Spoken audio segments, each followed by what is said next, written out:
Salam dəyərli dostlar, mən Rəvan müəllim. Bu gün DİM 20 sınaq test toplusundan sınaq imtahanı 5-in izahları ilə sizin qarşınızdayıq. İndi isə keçək izaha. Birinci sualda nə deyir? Deyir ki, Dunay çayı ilə Reyn çaylarının oxşar xüsusiyyətlərini müəyyən edin. Yəni bu xüsusiyyətlərdən həm Dunay çayı üçün olsun, həm də ki Reyn çayı üçün ümumi belə deyək xüsusiyyətlər olsun. İndi baxaq. Deyir mənsəbi daxili dənizdə yerləşir. Mənsəbi daxili dənizdə yerləşir deyəndə biz baxacağıq əsasən burda Reyn Şimal dənizində yerləşir, Dunay isə Qara dənizinə, yəni tökülür belə deyim, mənsəbi ordadır. Ona görə burada yəni həm Reynə aid olmur, Dunaya aid olur. Yəni bunun ikisi üçün də oxşar bir xüsusiyyət deyil. Deməli burada bir səhvdir. Görürsüz, bir səhv cavabdır. Sonra Atlantik okeanın su toplayıcı hövzəsində də yerləşirlər. Bəli, Qara dənizdə, Şimal dənizi də, yəni Atlantik okean hövzəsinin su toplayıcı hövzəsində yerləşir. Bu da oldu, yəni 2 doğrudur. 2-ə baxaq. Mənsəbi Qara dənizdir. Mənsəbi Qara dəniz olan Dunay çayıdır. Ona görə Reyn çayı Şimal dənizidir. Ona görə bu da səhvdir. 4-ə baxaq. Mənsəbi mülayim dəniz iqlim tipində yerləşir. Şimal dənizi mülayim dəniz iqlim tipində yerləşir. Qara dəniz sahilində isə əsasən mülayim kontinental. Yəni bunun Reyn aid olan xüsusiyyət Dunaya aid olmayan xüsusiyyət kimi götürülür. Yəni bu da səhvdir. Sonra bir neçə ölkə ərazisindən keçir. Bəli, Reyn çayı da, Dunay çayı da bir neçə ərazisindən keçir. Almaniya, Reyn Almaniya ərazisindən. Ondan sonra Dunay bir neçə ən uzun belə deyək çaylardan biridir ki, bu bir neçə ərazidən keçir. Yəni bir neçə ölkənin ərazisindən keçir. Bu da doğrudur. Almaniya ərazisindən axırlar. Dunayda və Reyn çayı da Almaniya ərazisindən axan çaylar sisteminə daxildir. Burada düzgün cavab variantımız olacaq 2, 5, 6 cavab olacaq E variantı. İkinci suala baxaq. Deyir ki, cədvələ əsasən göllərə aid olan əlamətləri müəyyən edin. Göllərə aid olan əlamətləri biz burada müəyyən edəcəyik. Deməli, baxaq. Deyir ki, Qarda gölü səciyyəvi əlaməti aid olduğu ölkə subtropik iqlim qurşağında yerləşir. Deməli, Qarda gölü İtaliyada yerləşir. İtaliyada subtropik iqlim qurşağının Aralıq dəniz vilayətində yerləşir. Bu doğru variantdır. Bizə düzgün əlamətləri deyir də. Bu məsələn bu doğru variant götürürük. Sonra Balxaş gölü İli çayının mənbəyidir. Balxaş gölü İli çayının mənbəyi deyil. Balxaş gölü İli çayının mənsəbidir. Yəni töküldüyü göldür. Bura İli çayı, bura tökülür. Deməli bu səhv fikirdir. Yəni biz bunu götürməyəcəyik. Sonra Viktoriya platformanın əyilmə sahəsində yerləşir. Bəli, Afrikada yerləşən Viktoriya gölü platformanın əyilmə sahəsində yerləşən göldür. Bu da doğrudur. Sonra Titikaka yerləşdiyi dağlar Kimmer qışlığında yaranıb. Mezozoik Kimmeri, yəni Mezo erasında yaranan dağlara aiddir. Bu səhv fikirdir. Titikaka deməli Ant dağlarında yerləşir. Bu da Alp qırşıqlığında yaranan dağlar sisteminə aiddir. Bu da səhvdir. Deməli götürməyəcəyik. Sonra Böyük Duzlu çay-dərə mənşəli göldür. Böyük Duzlu göl dedik, yəni Kordiller dağlarında, ABŞ-da əsasən tektonik mənşəli göldür. Yəni çay-dərə mənşəli göl deyil. Bu tektonik mənşəli göldür Böyük Duzlu göl. Bu da deməli bizim variant hesab edilmir, çünki bu da səhvdir. Balaton iki yarımkürədə yerləşir. Balaton deməli şirin göldür və Macarıstan ərazisində yerləşir. Bəli, Macarıstanda şimal və şərq yarımkürəsində yerləşir və iki yarımkürədə yerləşən göl hesab olunur. Burada düzgün cavab variantımız 1, 3 və 6. Cavab A variantı biz qeyd edəcəyik. Üçüncü suala nəzər salaq. Üçüncü sualda deyir ki, uyğunluq gözlənilir. Cədvəl, çay, dəniz və körfəz və okean. Biz baxaq. Birinci Kolorado çayıdır. Kolorado çayı Kaliforniya körfəzinə tökülür. Bu da Sakit Okean hövzəsinə daxildir. Bəli, bu doğru fikirdir. Yəni bunu biz götürürük. Çünki Kolorado çayı Kaliforniyaya tökülür. İkinciyə baxaq. Saulin, Cənubi Çin, Sakit Okean, bu da səhvdir. Saulin çayı Andaman dənizinə tökülür və Hind okeanına aiddir. Deməli bu da səhv hesab olunacaq. 3-ə baxaq. Lena, Kara, Şimal buzlu. Lena çayı Kara dənizinə yox, Laptevlər dənizinə tökülür. Laptevlər və Şimal buzlu okeana aiddir. Burada dəniz düz deyil deyə, ona görə biz buradan bunu səhv götürəcəyik. Sonra 4-ə baxaq. Yukon Bering dənizi və Sakit okeana aid olan əsasən çay. Bəli, Yukon çayı Bering dənizinə və Sakit okean hövzəsinə aid olan bir çaydır. Bunu da biz doğru götürəcəyik. 5-ə baxaq. Deyir ki, Sena, Şimal Atlantik. Sena çayı Lanmaş boğazına belə deyək tökülür, Şimal dənizinə tökülmür. Lanmaş boğazına tökülür. Bu səhvdir. Buna görə bunu da biz səhv götürəcəyik. 6-ya baxaq. İravadi, Andaman, Hind. Bəli, İravadi Andaman dənizinə və Hind okean hövzəsinə aiddir. Yəni Sauli ilə İravadi Andaman dənizinə tökülən çaylar hesab edilir. Burada düzgün cavab variantımız D variantı 1, 4, 6.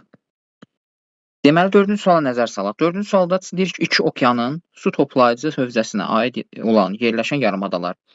Deməli, burada iki okeana axan sularla, yəni çay hövzələrinin iki okeana axan biz yarımadaları seçəcəyik. Məsələn, Arnhem-Lent yarımadası deməli, ancaq belə deyək, Hind okeanına aid olan hövzələri var. Bu səhvdir, yəni bunu götürməyəcəyik. Sonra baxaq B-yə, Skandinaviya var. Skandinaviya həm cənubdan şimal, yəni Atlantik, həm də şimal hissəsindən isə belə deyək də, Şimal Buzlu okean hövzəsinə aid olan hissəsi var. Kiçik Asiya həm Aralıq dəniz sahillərinə, həm də ki Hind okean dəniz sahillərinə, yəni Aralıq dənizdən Atlantik okean, bir də cənubdan isə Hind okean hövzəsinə aid olan çayları var, yəni axarsuları var, çay şəbəkəsi var. Burada düzgün cavab variantımız B-dir. Digərlərinə baxsaq, məsələn, elə burada Piriney ancaq Atlantikdir, Koreya sakitdir, yəni sakit okeana aiddir, Apennin Atlantikdir və bunlar düzgün cavab variantı hesab edilmir. Sonra növbəti suala keçid edək. 5-ci sualda deyir ki, Volqa və Dunay çayları verilib bizə Eilen-Venn diaqramına əsasən və burada bizə qeyd edir ki, bunları diaqramı ümumiyyətlə bəndləri uyğun bəndləri müəyyən edin. İndi gəlin baxaq. Volqa çayına aid olan xüsusiyyət və Dunay çayına və hər ikisinə aid olan xüsusiyyətləri gəlin çalışaq ki, bunları tapaq. Deməli nə deyir? Deyir ki, yerləşdiyi qitənin ən uzun çayıdır. Yerləşdiyi qitənin ən uzun çayı əsasən Volqa çayıdır. Volqa çayı ümumiyyətlə qitənin belə deyək, Avropa qitəsinin ən uzun çayıdır. Bu Volqaya aiddir. Deməli bax 1-ə aid olacaq 1. Sonra mənsəbinin yerləşdiyi su hövzəsi qədim Tetis okeanının qalığıdır. İndi burada belə deyək də, həm Volqa çayı Xəzərə, Dunay çayı Qara dənizdir. Burada həm Xəzər, həm Qara dəniz qədim Tetis okeanının qalığı olub.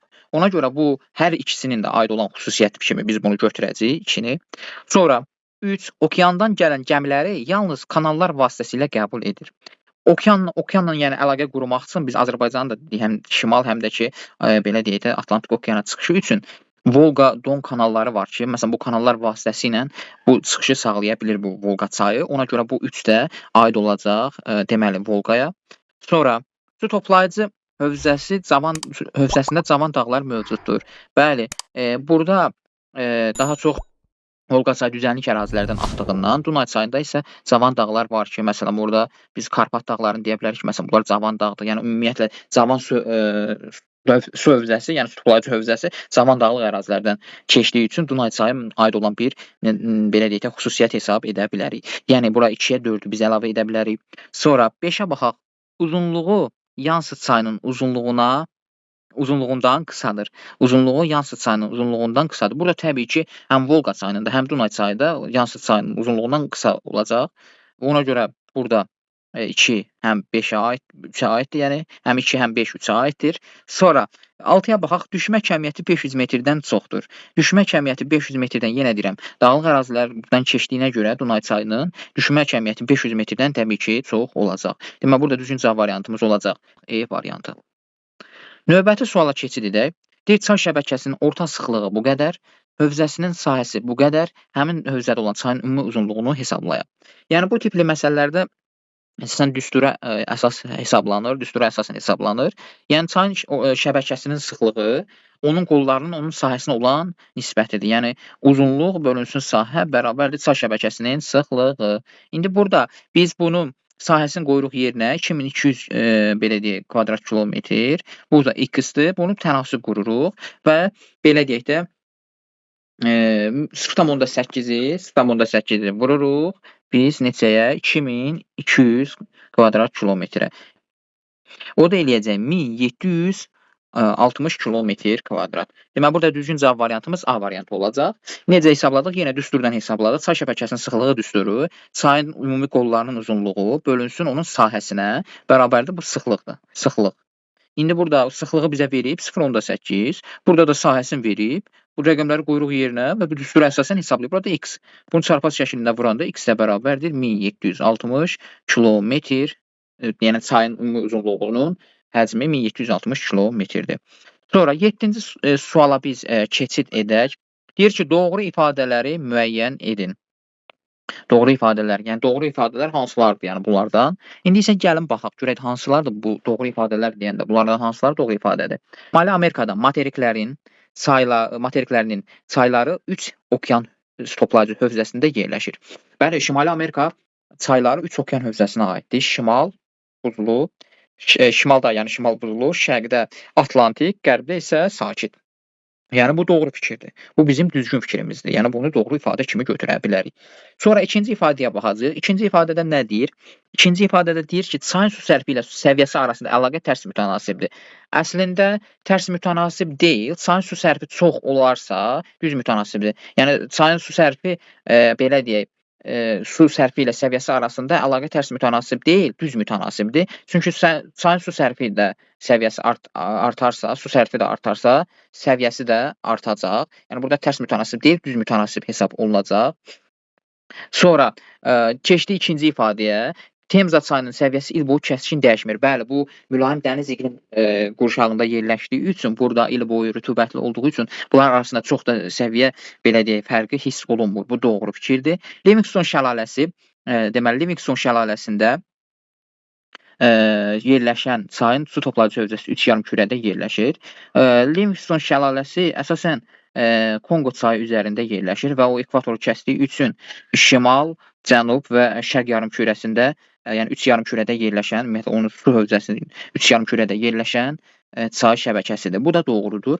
5-ə baxaq. Mekong, Xuanxe, Kolorado çayları musson rejimli. Xeyr, Kolorado belə deyək də musson rejimli deyil, bu səhvdir.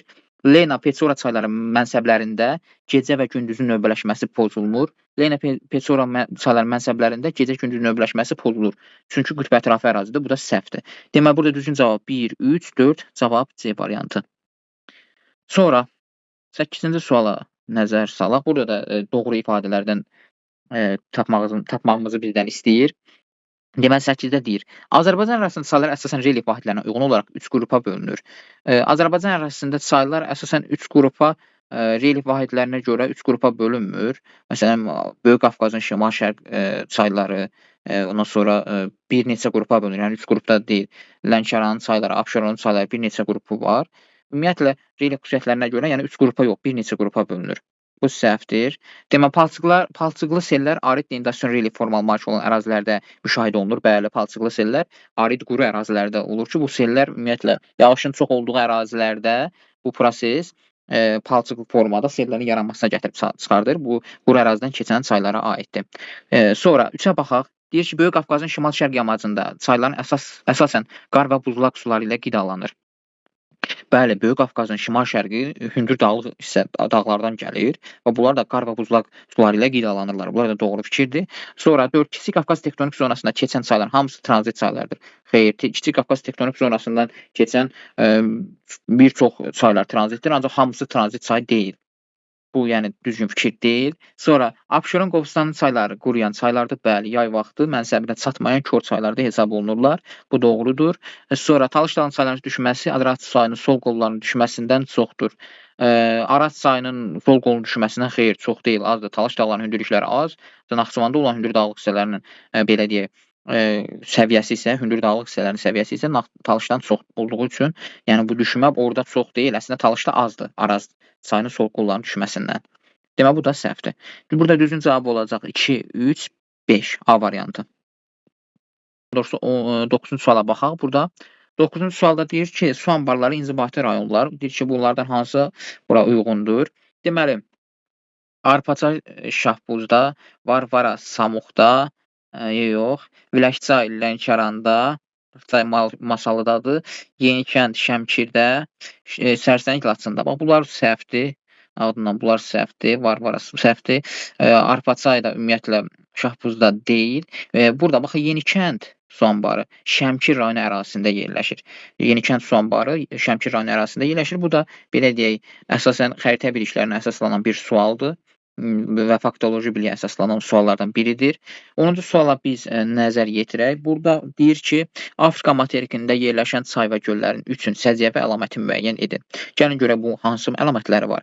Deyir, həm estuari, həm də deltaya malik olan çaylar mövcuddur. Bəli, məsələn, Konqo estuaridir, Nil deltadır. Bu, yəni həm estuarisi var, həm deltası var. Bu doğru fikirdir. 2-yə baxaq. Deyir ki, qida mənbələri arasında qar və buzlaq suları iştirak edir. Qar və buzlaq suları burada daha çox iştirak etmir. Çünki burada yağıntılar quraqlıq dövründə olan var və ən çox da bu çayların qidalanması iqlimdən asılı olaraq ekvatorial, subekvatorial iqlim qurşağında yağışlardan istifadə olunur. Yəni yağış sularından, bir də yeraltı sulardan əsasən mənbələr hesab olunur. Qar, buzlaq burada çox da dağılıq olmadığı üçün əsas rol oynamır. Bu, yəni səhv fikirdir. Sonra deməli, Viktoriya gölünün başlayan çay Hind okeanına tökülür. Viktoriya gölündən başlayan çay Atlantik okeana tökülən çaydır. Bu, deməli, Nil çayının qoludur. Bu, deməli, Hind okeanına tökülmür, Atlantika tökülür. Bu, yəni səhv fikirdir. Sonra Kariba su anbarı yerləşdiyi çayın mənsəbi Mozambikdə yerləşir. Kariba ümumiyyətlə ümumiyyətlə su anbarı Zambezi çayı üzərində yerləşir və mənsəbi də Mozambikdə yerləşir. Çünki Mozambik boğazına tökülür bu Zambezi çayı və bu doğru fikirdir. Sonra Aralıq dənizi iqlim tipinə malik olan ərazilər çaylar qış ayları bol sulu olur. Bəli, Aralıq dənizi qışda yağıntılı olduğu üçün qış ayları çayların səviyyəsi kəskin sürətlə artır, yəni bol sulu olur. Bu da doğrudur. 1, 4, 5, bir də burada A variantıdır. Nasir su anbarının üzərində yerləşən çay cənub istiqamətində axır, xeyr, şimal istiqamətində axır. Nasir Nil çayı üzərində yerləşən su anbarıdır, şimal istiqamətində, yəni Aralıq dənizinə tökülür. 11-ci suala nəzər salaq. 11-ci sualda deyilir: çayların qolları haqqında ifadələri müəyyən edin. 1. Nə deyir? Bir də deyir ki, Volqa çayı, daha doğrusu Nil çayı, Mavi Nil qolunun mənbəyi Tana gölüdür. İndi burada deməli biri Viktoriya, biri də Tana gölündəndir. Ağ Nil səhv eləmirəmsə Viktoriya, Mavi Nil isə elə Tana gölündən başlayır. Yəni burada bir doğru götürürük, bir doğrudur.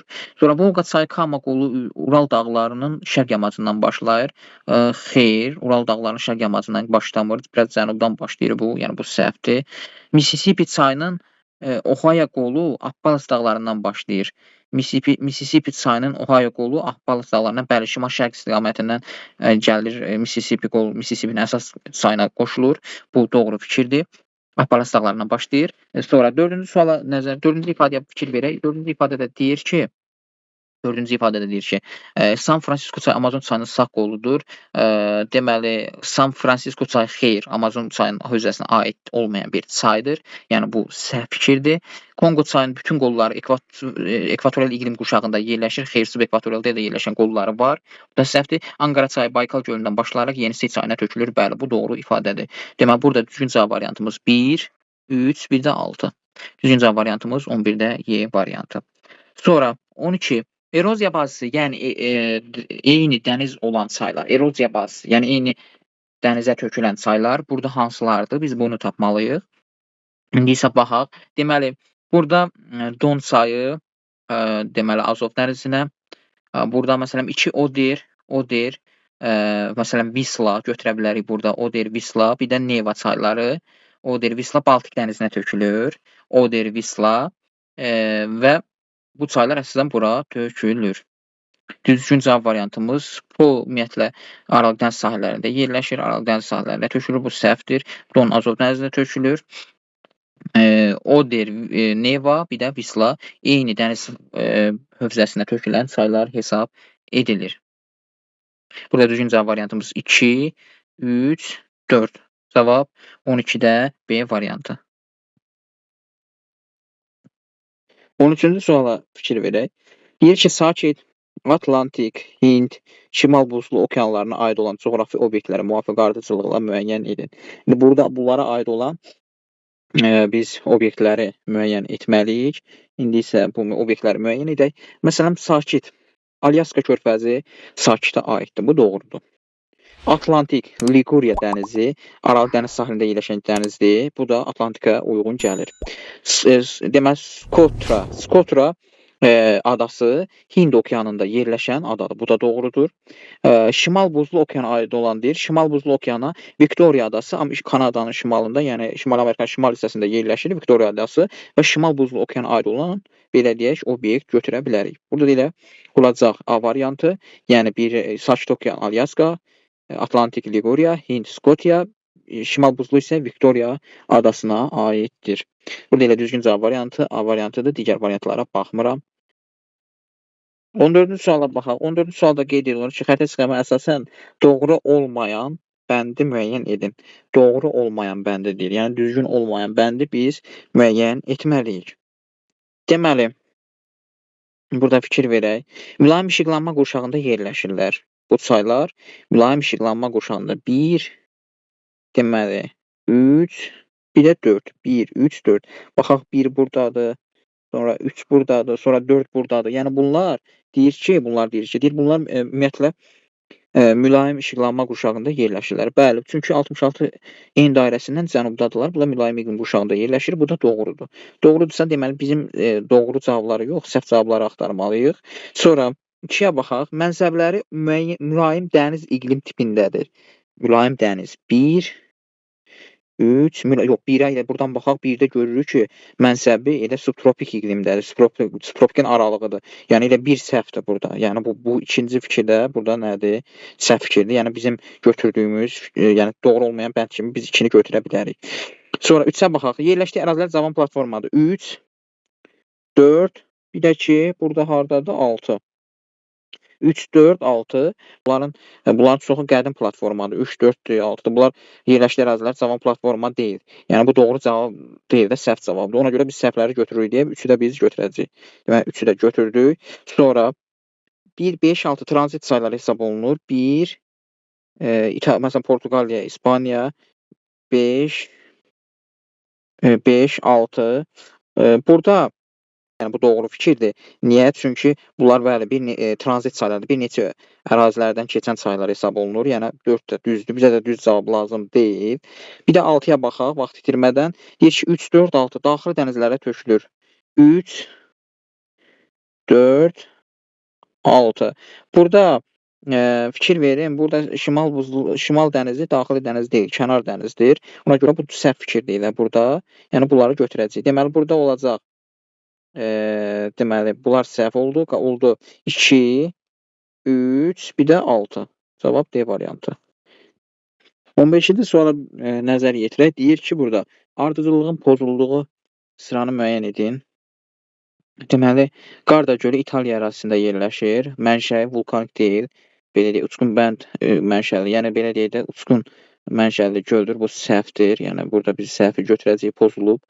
Yəni bu 1 götürəcəyik. Sonra Sayma gölü var. İsveçdə yox, Finlandiyada yerləşir. Bu səhvdir.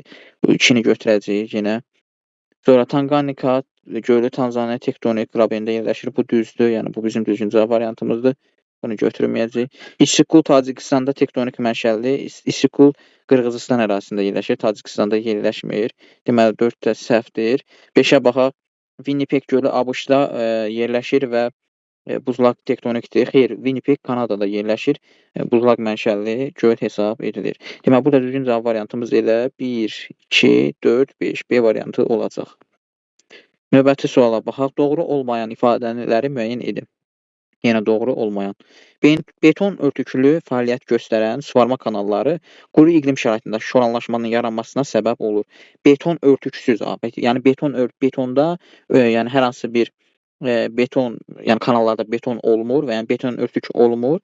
Nəticədə bu ətrafda suyun səviyyəsini artmasına, belə deyək, səbəb olur və quru iqlim şəraitində şoranlaşmanın yaranmasına səbəb olur.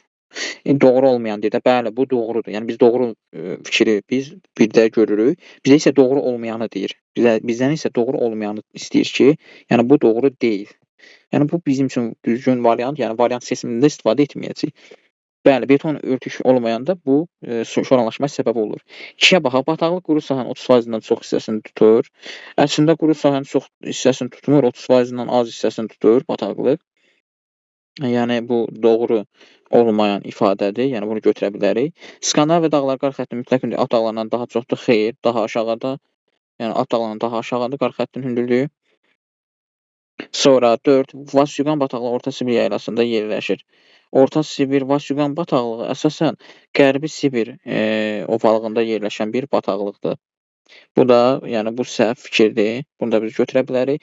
Elə burada doğru olmayan variantımız elə üzə çıxır. 2, 3, 4. Y variantı bizim 16-cı sualın cavabı olacaqdır. Yerlərinə vaxt itkisi olmasın deyə baxmıram.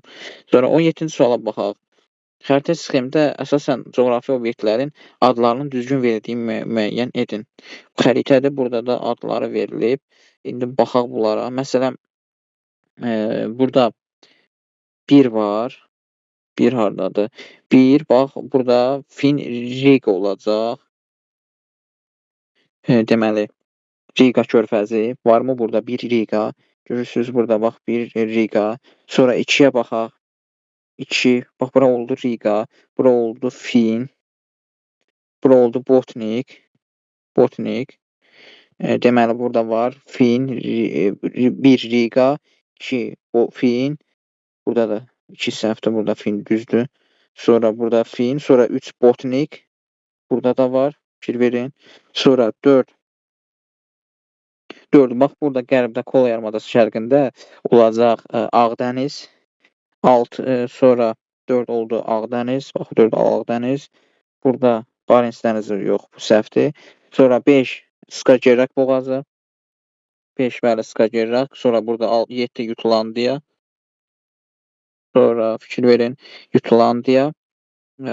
6 Kola dedik. Burada 6 Kola. 8-də Ladoqa gölü. Onega, Ladoqa, Sibir çayları burada yerləşir. Burada düşüncə variantımız A variantı. 18-ci sual nəzər salaq. Titikaka və Tanqanika gölləri üçün oxşar əlamətləri müəyyən edin. Litosfer havalarının konvergen sərhədlərində yerləşirlər. İndi burada biz fikir versək, bu oxşar əlamət konvergen sərhəddə yerləşmir. Niyə görə oxşar əlamət deyil? Titikaka toqquşma sərhədində yerləşir. Tanqanika isə quru parçaların bir-birindən ayrılma sərhədində yerləşir. Yəni quru divergent sərhədində yerləşir. Bu, yəni oxşar əlamət seçilə bilməz. Yəni bu bir səhvdir ümumiyyətlə. Yəni bunlar oxşar əlamət deyil. İndi digərinə baxaq. Deyir ki, yerləşdiyi materikdə Aralıq dəniz iqlim tipinə rast gəlinir. Bu, bəli, məsələn, Titikaka Cənubi Amerikada Aralıq dəniz iqlimi var, qərbində. Tanqanikada Afrikanın qərb hissəsi və şimal qərbində bu Aralıq dəniz iqlim tiplərinə rast gəlinir. Deməli, bu ikisinə də uyğundur. Sonra 3-ə baxaq. Titikaka və Tanqanika gölləri üstdə deyir ki, qrabendə yerləşir. Titikaka ümumiyyətlə dağlıq ərazidə yerləşir hündürlükdə. Tanqanika isə tektonik qrabendə yerləşir. Yəni buna oxşar xüsusiyyət götürmək olmaz. 2 və daha artıq ölkə ərazisində yerləşir. Bəli, deməli, burada Titikakada və Tanqanikada 2 və daha artıq ölkə ərazisində yerləşən göllərdir. Yəni bunu 4-ü də götürə bilərik. Sonra 5 çıxır. Eksogen qüvvələrin təsiri ilə yaranmışdır. Xeyr, daxili qüvvələrin təsiri ilə yaranıb. Bu, yəni səhvdir. Elə Tanqanika məsələn tektonik toqquşmalar zamanı yaranmışdır. Yəni tektonik qrabendə yerləşir. Yəni ayrılma zamanı daha doğrusu tropik işıqlanma quşaqlarında yerləşir. Titikakada və Tanqanika özü də, yəni 23.5 şimal və 23.5 cənub tropiklər arasında yerləşdiyindən tropik işıqlanma quşağında yerləşir. 2, 4, 6 cavab C variantı. 19.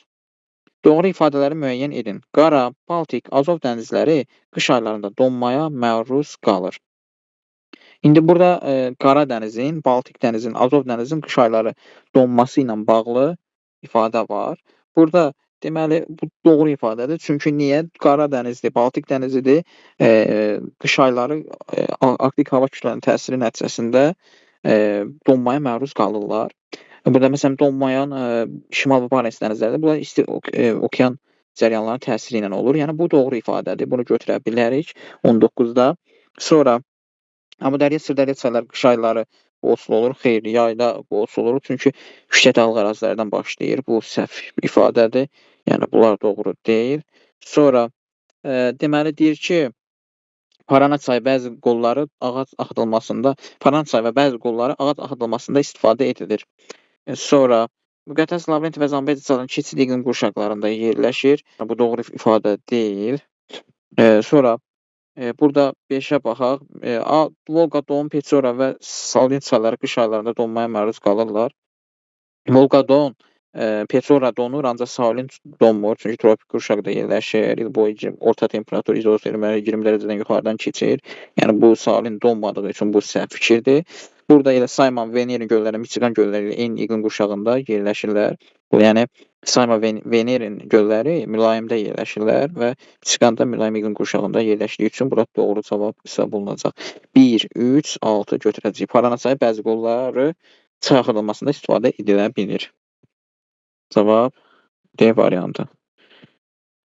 20-ci suala nəzər salaq. Buralar deyir ki, çayın orta meyliliyi 2,5 metr bölünsün kilometrdir. Burada uzunluğu isə 680 kilometrdir. A çayının mənbəyi atmosfer təzyiqi 440 mm civə sütunudur. A çayının mənsəbində mütləq hündürlüyü tapın. Deməli, biz ilk olaraq düstura əsasən biz meyliliyi tapmalıyıq. Bu ümumiyyətlə meylilik düsturu nədir? Meylilik düsturu bərabərdir. Deməli, düşmə bölünsün çayın uzunluğuna. İndi biz burada deməli çayın meyliliyi verilib və uzunluq verilib. Biz burada düşməni tapmalıyıq. Düşməni necə tapacağıq? Düşmə bərabərdir. Deməli, uzunluq vurulsun meyliliyə. Bunu da vuranda deməli 2,5-i vuranda deməli 680-ə, o da edir 1700 metr. Deməli, çayın ümumi düşməsi 1700 metrdir. İndi burada deyir ki, A çayının mənbəyində atmosfer təzyiqi 440 mm civə sütunudur. İndi burada biz buradan tapa bilərik ki, mənbəyin normal atmosfer təzyiqinə əsasən tapa bilərik. Yəni 760-dan çıxarıq 440-ı, o da bərabərdir, eləyəcək 320 millimetr, o da eləyir 3200. Yəni 3200 metr bu dağın, daha doğrusu bu çayın mənbəyidir. Yəni 3200 metr çayın mənbəyidir. Çayın düşməsi nə qədərdir? 1700 metrdir. Bəs bunun töküldüyü mənsəb hara olacaq? 2200 metrdən 1700 metr aşağıda eləyəcək 1500 metr hündürlükdə deməli çayın mənsəbi yerləşəcək. Burada düzgün cavab variantımız A variantı hesab ediləcək. 21-ci suala baxaq. Nil çayı səviyyəsi tənzimlənir. Doğru ifadədir, tənzimlənib. Həm mənbəy, həm mənsəb günəşdə zenitdə olur. Bu yanlış fikirdir. Mənbəy günəşdə zenitdə olur, mənsəbi isə yox. Aral Qəniz sahili mülayim qurşaqda yerləşir. Bu səhv fikirdir. Deməli, bunu götürə bilirik. Volqa çayı yerləşdiyi ölkə sahələri 3 okean suları ilə yuyulur. Bəli, şimal buzlu, şərqdə sakit, qərbdə Atlantik. Yəni, bunun əlaqəsi var. Bu Rusiyadır, təbii ki. Mənbəy Mississippi çayının mənsəbi ilə eyni iqlim qurşağında yerləşmir. Bu doğru fikirdir. Yalnız yanlış fikrin altında yazıldığı üçün bu götürülmür, uyğunsuzluqdur. 3-ə baxaq. Murray çayı su toplayıcı hövzəsi 2 işıqlanma qurşağında yerləşir və aid olduğu okean sahəsi kiçilir. Burada aid olduğu okean Hind okeanıdır. Hind okeanı sahəsi kiçilmir, Hind okeanı sahəsi böyüyür. Deməli, bu doğru fikir deyil, səhv fikirdir. Ona görə biz bunu da götürmürük, uyğunsuzdur. Uyğunluq olanı biz götürməliyik. 4-ə baxaq. Mekong çayı düşməsi Volqa çayının düşməsindən daha kiçikdir. Xeyr, səhv fikirdir bu. Volqa çayının düşməsi, ümumiyyətlə Volqa çayı düzənlikdə keçir.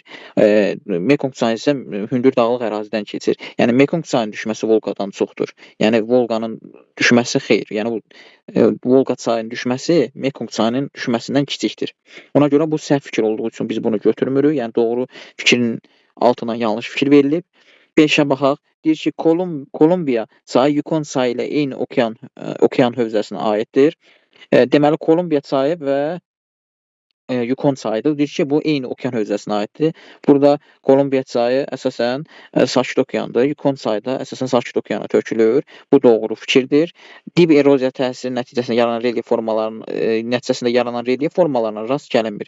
Dib eroziyasının təsiri nəticəsində yaranan relief formalarına rast gəlinmir.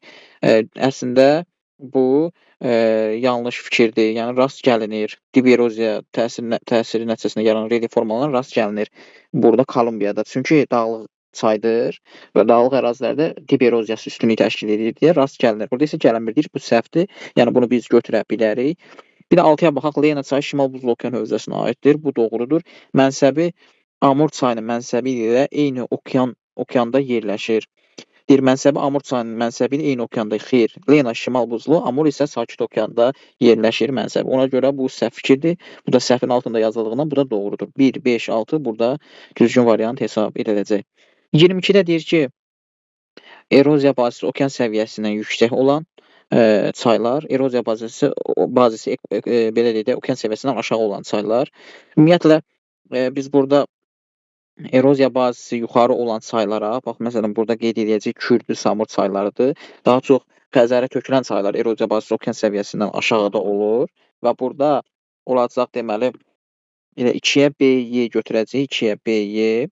Burada baxaq görə belə bir variant varmı? 2-yə BY, 1-ə nədir? D-də Sırdərya, Amudərya, Sırdərya çayları da belə deyək, okean səviyyəsindən yüksəkdir. Çünki yüksək dağlıq hissələrdə yəni yerləşir. Burada məsələn Orinokodur, sonra Reyner çaylarıdır. Bu okean səviyyəsində olan çaylardır.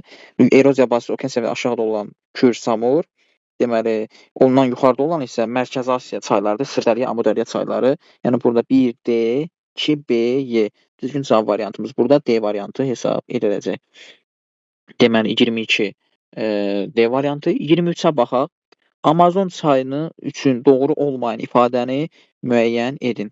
Gəlin baxaq Amazon çayı üçün doğru ifadəni müəyyən edək. Olmayan ifadəni, doğru olmayan ifadəni müəyyən edək.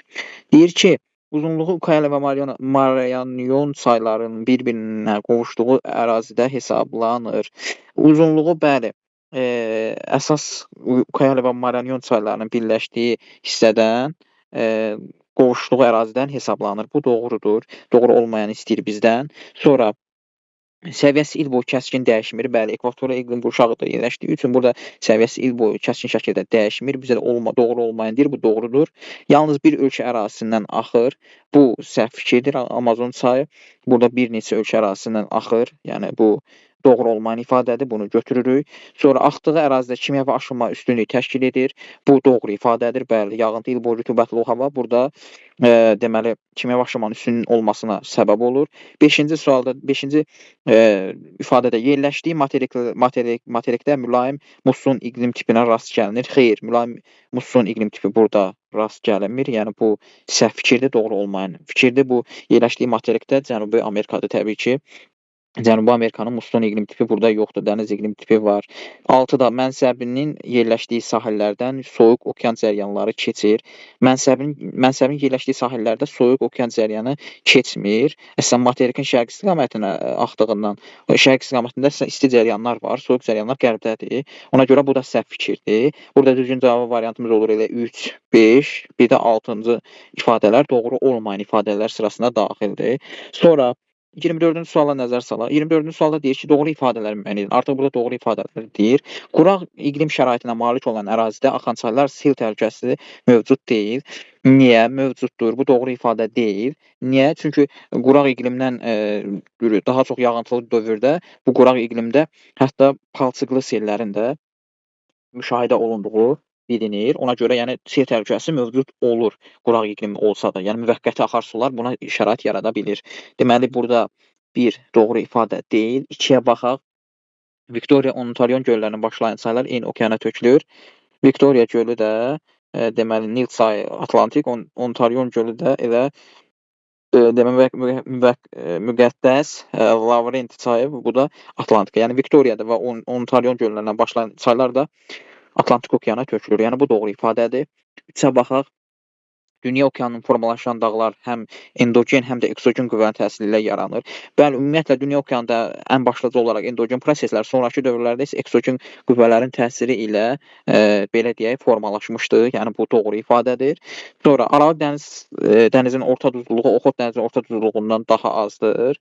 Xeyr, daha çoxdur. Çünki qütblərdən ekvatora doğru gəldikcə duzluluq artır. Yəni bu səhv fikirdir.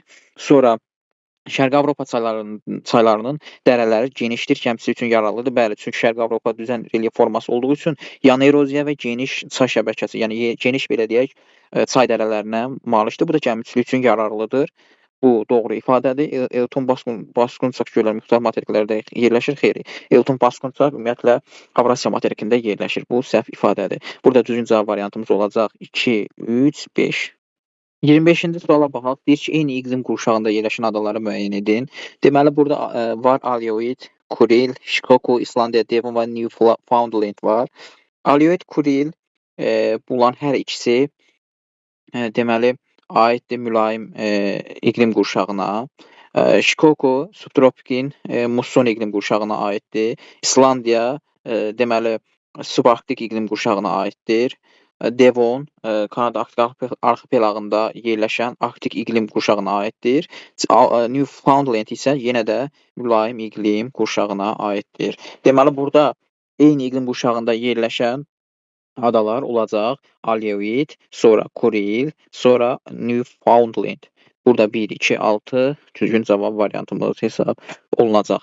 26-cı suala baxaq. Deyir, orta duzluğa malik olan 9 ton okean suyunu buxarlandırdıqda əldə olunan duzu Qırmızı dənizin neçə ton suyunu əldə etmək olar? Deməli, orta duzluq 35 promillidir. 35, yəni 1 tonda 35 kiloqram duz var. İndi burada 9 tonda nə qədər eləyəcək? 9 tonu tapacağıq. 9 tonumuz olacaq 315 kiloqram duz. İndi Qırmızı dənizin 1 tonunda deməli olacaq 42 kiloqram. Bəs bu indi bizə deyir ki, bu 315 kiloqramlıq duz əldə etmək üçün Qırmızı dənizdən nə qədər su götürməliyik, nə qədər su əldə etməliyik? Deməli, 315 kiloqramda da olacaq x ton. Bunu da buna vuranda deməli 42x bərabərdir 300, deməli olacaq 15, x də bərabərdir 7,5. Deməli, Qırmızı dənizin 7,5 kiloqram, ya daha doğrusu suyu, 7,5 ton suyu 315 kiloqram duz əldə etmək olur. Bu duzluq da 9 ton orta okean suyunun göstəricinə əsasən hesablanan belə deyək rəqəmdir. 27-ci test tapşırığında deyir ki, uyğunluğu müəyyən edin. Amur çayı və Amudərya çayı verilir. Bunlara aid olan xüsusiyyətləri müəyyən etməliyik. Qidalanmasında qar və buzlaq suları üstünlüyü təşkil edir. Qidalanmasında qar, buzlaq suları üstünlüyü təşkil edir. Amudərya çayıdır. Deməli, bura 2A. Suvarmada çox geniş istifadə edilmir. Amur çayına aiddir. Burada demək olar ki, suvarmada çox geniş istifadə edilmir Amur çayı. Deməli, C. Mənsəbi subtropik iqlim qurşağında yerləşir. Bu xüsusiyyət heç iki çaya da aid olmayan bir xüsusiyyətdir. Yəni, bu aid deyil. Mənsəbi orta qırşıqlıq vilayətində yerləşir. Orta qırşıqlıq vilayətində əsasən Amur çayı orta qırşıqlıq vilayətində yerləşən çaydır. Yəni, bu aiddir D-yə. Su toplayıcı hövzəsində düz radiasiyanın kəmiyyəti böyükdür. Düz radiasiyanın kəmiyyəti su toplayıcı hövzəsində, yəni Amudərya çayının su toplayıcı hövzəsində daha böyükdür. Ona görə buna da aiddir, Amudəryaya da aiddir Y variantı. Yəni 1-ə B-dir, 2-yə A, Y variantı aiddir. Sonra 28-ci suala. Burada situasiya tiplidir. Təbii ki, bunlara baxacağıq. A dənizində günəş zenitdə olmur və eyni zamanda yerləşdiyi ərazidə gecə və gündüzün adi növbələşməsi pozulmur. Bu dəniz iki yarımkürədə yerləşir və qərbində yerləşən dənizlə həm boğaz, həm də kanal vasitəsilə əlaqəsi mövcuddur. Bu dənizin yerləşdiyi ərazi qədim platformadır. Bax, bu xüsusiyyətləri bizə verir. İndi deyir ki, A dənizinin bu dənizə tökülən çayın ən azı deyir 2 nümunə qeyd etməliyik və bunları yazmalıyıq. İndi burada fikir verək, deyir, günəş zenitdə olmur, eyni zamanda gecə-gündüzün növbələşməsi pozulmur. Yəni, bu qütb dairəsindən cənubdadır. Bu dəniz iki yarımkürədə yerləşir və qərbində yerləşən dənizlə həm boğaz, həm kanallar vasitəsilə əlaqəsi mövcuddur. Bu dənizin yerləşdiyi ərazi qədim platformadır. İndi fikir versək, bu dəniz şimal yarımkürəsində yerləşən dənizdir. Həm boğaz, həm kanalla birləşən dəniz varsa, bu əsasən Şimal dənizi ilə Baltik dənizinin birləşməsi və həm kanal, həm də ki, boğaz vasitəsilə birləşməsidir. Buna uyğun olur və gecə-gündüzün növbələşməsi də pozulmursa, deməli, qütb dairələrindən cənubdadır və günəşdə zenitdə olmur. O, məsələn, buna aid edə bilərik biz. A-ya aid ola bilər. A dənizi olar Baltik. Çünki qərbi həm kanal, həm boğazlar vasitəsilə birləşir. İki yarımkürədə yerləşir, qədim platforma ərazisində yerləşir və gecə-gündüzün növbələşməsi pozulmur və günəşdə orada zenitdə olmur. Və bunlara tökülən çayların adları desək, məsələn, burada Oder, sonra Visla, sonra biz burada sonra deyə bilərik biz burada Neman, Neman və yaxud da ki, Neva. Bax, bu çayların biz adlarını çəkə bilərik. Yəni, bir Baltik dənizi, ona tökülən çaylar. Oder, Visla, Neman, Neva. Bax, bu çaylar ora daxildir. Neva. Sonra 29-cu sual tapşırıqda nə deyir? A dənizinin ölkəmizə nəzərən istiqaməti və bu dənizin xəritəsinin ən az tərtib edildiyi proyeksiyanı müəyyən edib cədvələ yazın. Ölkəmizə nəzərən yerləşdiyi istiqamət, əsasən biz burada doğru cavab deyəcəyik. Yəni ölkəmiz Baltik dənizi bizdən şimalda və qismən də qərbdə yerləşir Azərbaycana. Xəritədə baxsaz, deməli Azərbaycandan şimal-qərbdə yerləşir Baltik dənizi, yəni şimal-qərb istiqamətində, şimal-qərb də yerləşir və bu ərazinin tərtib olunmasında hansı proyeksiyadan istifadə edərik? Qütbətərafı ərazi mülayim enliklərdə olduğu üçün bunlar konus proyeksiyadan biz istifadə edə bilərik. Sonra sonuncu 30-cu suala baxaq. 30-cu sualda deyir ki, A dənizinə aid olan körfəzlər və bu dənizə eyni okean hövzəsinə aid olan daxili dənizləri müəyyən edib cədvələ yazın. İndi burada məsələn bu Baltik dənizində olan bəzi körfəzlərin adlarını yazmalıyıq biz bura. Məsələn, onlardan Fin, sonra Riga, sonra Botnik. Bax, bunlar əsasən Baltik dənizinə aid olan nədir? Belə deyək, körfəzlərdir. İndi burada ümumiyyətlə A dənizi ilə eyni okean hövzəsinə aid olan daxili dənizləri yazın deyir. Məsələn, A dənizi, yəni Baltik dənizi Aralıq dənizinə aiddir. Aralıq dənizi hövzəsinə aid olan dənizlərdən məsələn mən deyərəm Azov, Qara dəniz, sonra Aralıq, sonra Adriatik, sonra İon, sonra məsələn Tirren, sonra Liguriya. Bax, bunlar məsələn A dənizi ilə, yəni Baltik dənizi ilə eyni okean hövzəsinə aid olan daxili dənizlərdir uşaqlar. Bax, 30-cu sualın da əsasən cavab variantı budur, yəni cavab budur. Yenə də dəyərli dostlar, videomu bəyənməyi, kanalıma abunə olmağı və çoxlu paylaşmağı və şərhlərinizi bildirməyi unutmayın. Sağ olun, salamat qalın. Növbəti videoda görüşmək ümidi ilə.